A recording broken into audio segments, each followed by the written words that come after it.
What if the Mongol Empire conquered Japan in 1274? The year is 1274, and the Mongol Empire is at its peak. Under the leadership of Kublai Khan, the Mongols have conquered most of Asia and Eastern Europe. But their sights are set on new conquests, and the Japanese islands seem like the perfect target. A massive Mongol fleet sets sail for Japan. The samurai are ready to defend their homeland.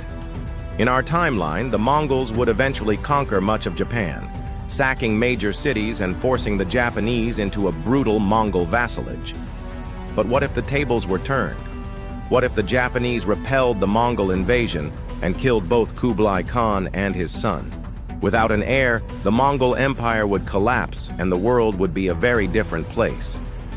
As the Mongol horde overthrows the Abbasid Caliphate, the Japanese would ally with the Russians and the Persians to form a massive coalition against the Mongols. With the help of the longbow, the Japanese would decimate the Mongol cavalry and force them back to Mongolia. Kublai would be forced to flee for his life, pursued by samurai across the mountains and jungles of Southeast Asia. Eventually, Kublai would be captured and executed, ending the Mongol threat once and for all. Without the threat of the Mongols, the Japanese would be free to conquer Korea and eventually China.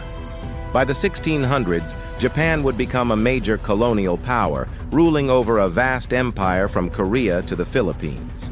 The Japanese would become incredibly wealthy due to the riches of China and the invention of the printing press. By the 1800s, Japan would become a major player on the world stage, rivaling European colonialism. But it wasn't all sunshine and rainbows for the Japanese. Because in our timeline, the Mongol conquest of Japan led to the destruction of their capital and the death of their emperor. Without the Mongols, Japan would have a very different cultural landscape with different art, literature, and customs. Also, Japan would not adopt many of the Chinese inventions that helped them become wealthy, such as gunpowder and the compass. And finally, without the stimulus of foreign invasion, the Japanese might not have industrialized and would still be a mostly rural society.